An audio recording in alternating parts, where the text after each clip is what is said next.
It happened right in front of everyone. My little sister was crying against Mom's shoulder, pointing straight at me. She took Dad's money. Dad's voice exploded through the house. Get out. I was 16 years old, barefoot, standing on the porch while the cold October rain soaked through my clothes. Nobody asked me what happened. Not Dad. Not Mom. Not even the sister who had just accused me. I didn't scream, and I didn't beg them to believe me. I simply picked up the small bag of things Dad had thrown at me and walked into the darkness with one thing they couldn't take away, the truth. A few weeks later, my sister bragged about what she'd done.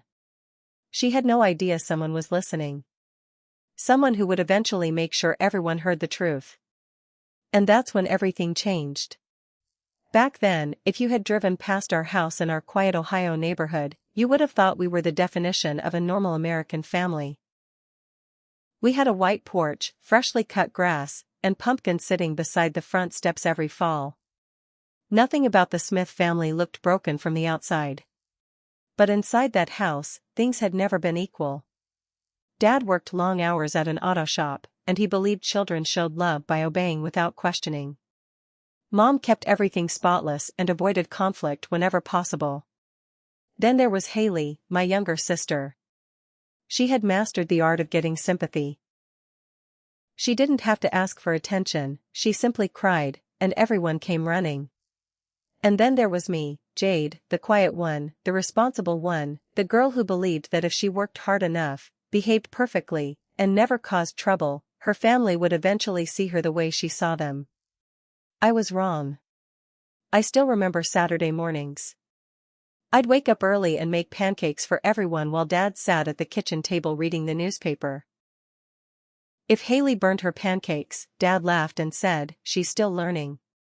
But if I forgot to wipe a spot from the counter, he'd sigh as though I'd committed some enormous offense. When I won an art ribbon at school, Mom barely looked up. "That's nice, Jade. But you should probably focus on subjects that matter." A few weeks later, Haley got a tiny background part in the school Christmas play, and Mom acted like she'd won an Oscar. Dad even printed flyers and proudly handed them out at church. I told myself it wasn't favoritism. Maybe parents were simply different with different children. So I swallowed the hurt, helped Haley with her homework, folded her clothes, and cleaned up her messes. She borrowed my sweaters and returned them stained, yet I still washed them. I thought being kind could fix everything. I thought being the good daughter would eventually make them love me differently. Instead, it taught them that I would tolerate almost anything. The signs became impossible to ignore. Whenever I corrected Haley, Mom immediately told me to stop. Whenever Haley entered a room, Dad's expression softened. One evening, Haley knocked a glass of grape juice across the dinner table, and the juice soaked through my sketchbook. I froze. Dad immediately looked at me and said, "Don't make a big deal out of it." Then he turned toward Haley and smiled. "It's okay, sweetheart. Accidents happen." I carefully lifted the ruined pages from the table while my hands shook. That was the night I finally understood my role in that family. I wasn't the child they protected. I was the person expected to make everything easier for everyone else. Still, I said nothing, because in our house, keeping the peace meant keeping quiet, and I had become very good at being quiet. As Haley and I grew older, the difference became even more obvious. She was always the bright center of the family, while I was the background. When she got a C in math, Dad said she simply needed more time. When I got an A, he warned me not to act superior. At church, people would smile and say, "Your daughters are so different." Mom would laugh and reply, "Haley is our little angel. Jade is artistic." I knew what artistic meant. It was the polite version of difficult. So I tried even harder. I stayed late at school helping in the art room, volunteered at the library, and helped Mom decorate for Haley's birthday. I hung balloons, cleaned glitter from the floor, and made sure everything looked perfect. When everyone arrived, Mom quietly pulled me aside and whispered, "Stay out of the pictures, honey. Let Haley have her moment." I smiled and said okay. Then the camera flashed. Everyone was in the picture except me, and something inside me cracked. That evening, Dad poured Haley another glass of soda and smiled proudly. She really is such a sweet girl. Never gives us trouble. I laughed softly because crying would have made everyone uncomfortable. Then things at school started changing too. Rumors appeared. Someone told people I was jealous of Haley. Someone said I was desperate for attention. I knew where those stories were coming from, but I couldn't prove it. So I became even quieter. I thought if I stayed invisible, eventually the rumors would disappear. Then the money went missing. Dad had been saving cash for a car repair. He kept almost $200 inside an envelope in his desk, and I'd seen him count it before. That Saturday evening, Haley came into my room with red eyes. "Dad's really angry," she whispered. I immediately stood up. "Why?" She told me he couldn't find his money. I said maybe he'd put it somewhere else. Haley paused and gave me a strange look before saying, "You should talk to him before he finds it." I didn't understand what she meant until Dad stormed into my bedroom. His face was furious. "Where is it?" he demanded. I stared at him. "Where's what?" He started searching. Drawers opened, clothes were thrown onto the floor, and then he reached beneath my pillow. His hand came back holding an envelope. My stomach dropped because I had never seen it before. Haley stood behind him and gasped. "I told her not to." I turned toward her, completely confused. "What are you talking about?" She started crying and said, "I told her it wasn't worth it." Mom covered her mouth. Dad looked at me as if I were a complete stranger. "After everything we've done for you?" I tried to explain, but he wouldn't let me finish. The room went completely silent. I knew then that nobody was interested in hearing my side. The accusation had already become the truth in their minds. Later that night, I sat near the staircase and listened to my family whispering downstairs. Dad spoke in a low, angry voice. "She needs to learn a lesson." Mom sounded uncertain and said maybe I would change. Then Haley whispered, "She scares me." I gripped the railing. I wanted to run downstairs and scream. I wanted to tell them I was their daughter. But suddenly I understood. They weren't looking for the truth. They had already decided who I was, and I wasn't part of the version of me they wanted. 3 nights later, Dad came into my room again. The October wind was pounding against the windows, and I had been sitting on my bed drawing when the door suddenly flew open. Dad stood there, Mom was behind him, and Haley was crying against her shoulder. Mom's voice trembled as she said, "She admitted she saw you take it." My pencil slipped from my fingers. Dad held the envelope up and said, "The money." He searched my room again and found the same envelope beneath my pillow. My heart seemed to stop. Haley covered her mouth and whispered, "I'm sorry, Jade." I didn't want to tell them, but I couldn't keep it secret anymore. I stared directly at her. "You put it there." Dad slammed his hand against my desk and told me not to accuse my sister. Mom looked devastated and asked why I would do this to my family. I kept saying I didn't steal anything and begged them to believe me, but they didn't.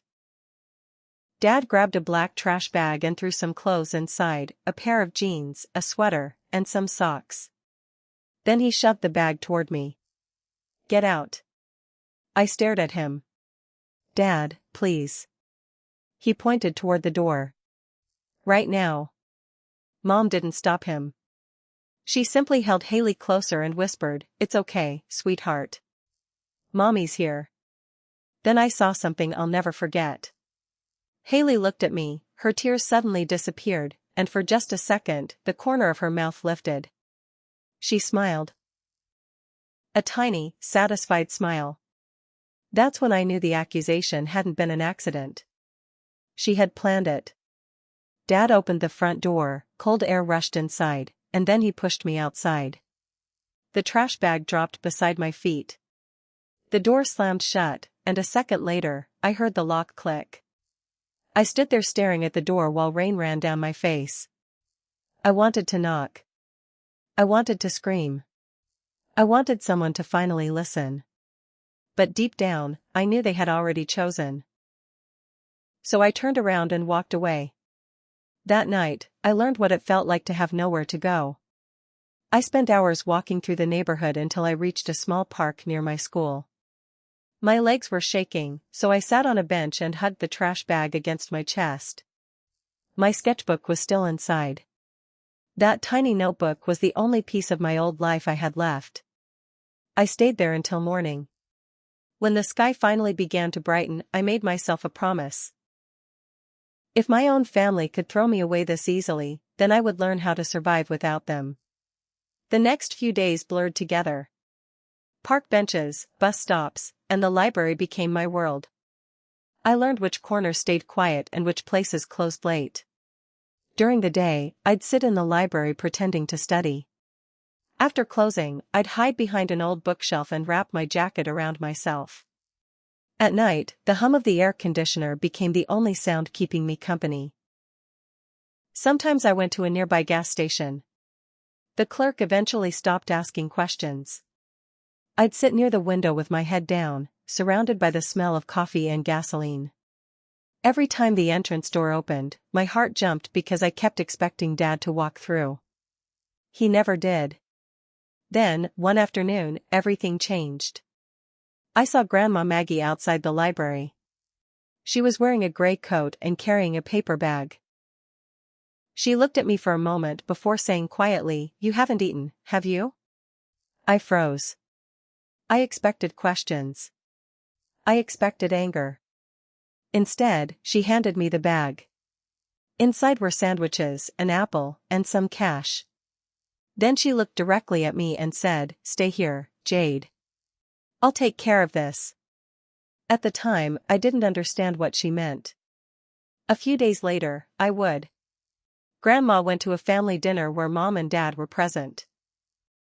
Haley was laughing and showing everyone pictures on her phone, enjoying being the center of attention like always.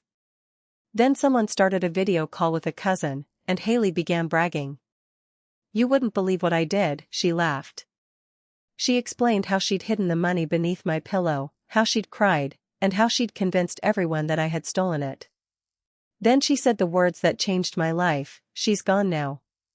Problem solved." Grandma heard every word. She didn't argue or interrupt. She simply took out her phone and recorded the conversation. For once, the truth had proof. The next morning, Grandma contacted Mom. "Meet me at church after the service." Alone. I didn't know what was happening. I was still sitting in the library, sketching with numb fingers, while Grandma sat in a small prayer room with my parents. Then she played the recording. Haley's own voice filled the room, the confession, the laughter, and the entire plan. Mom broke down. Dad went completely pale. Grandma didn't scream because she didn't need to. She simply looked at them and said, "You threw away a child because you believed a lie. Now you're going to make it right." By that afternoon, the truth was out. My parents publicly admitted what had happened. They posted an apology in the church community group and contacted my school. The rumors disappeared almost as quickly as they had started. People who once whispered about me were suddenly asking how my parents could have done something like that. Dad's phone wouldn't stop ringing. Mom barely left the house. Haley disappeared into her bedroom. For the first time, nobody was questioning me, nobody was asking me to prove I was innocent. The truth had finally spoken for itself. That evening, Grandma came back to the library.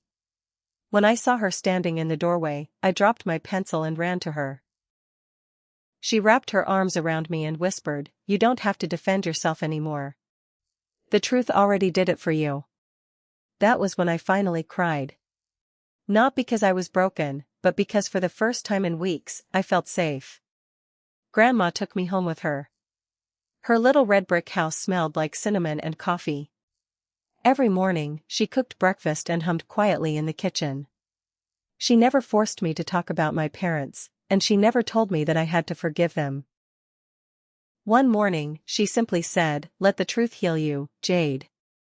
Don't let it become another chain around your heart." Those words stayed with me. At school, things slowly changed. Teachers who had avoided me apologized.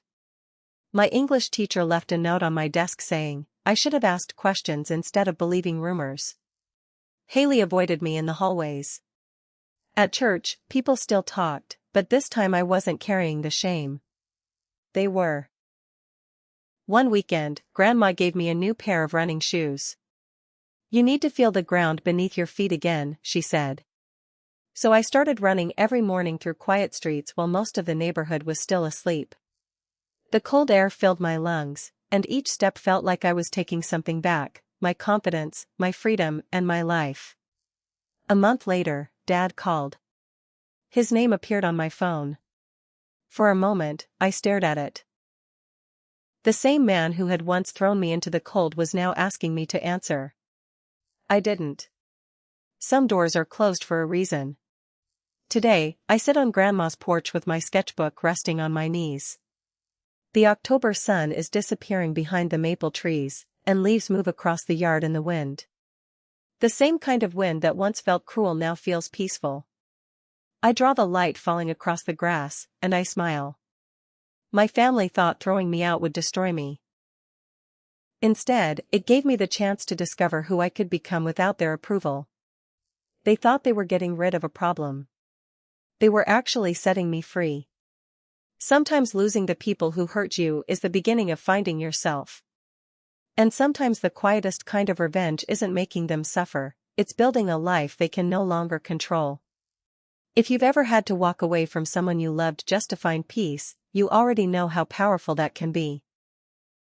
If this story touched you, share your thoughts in the comments and subscribe for more stories about family betrayal, truth, and unexpected second chances.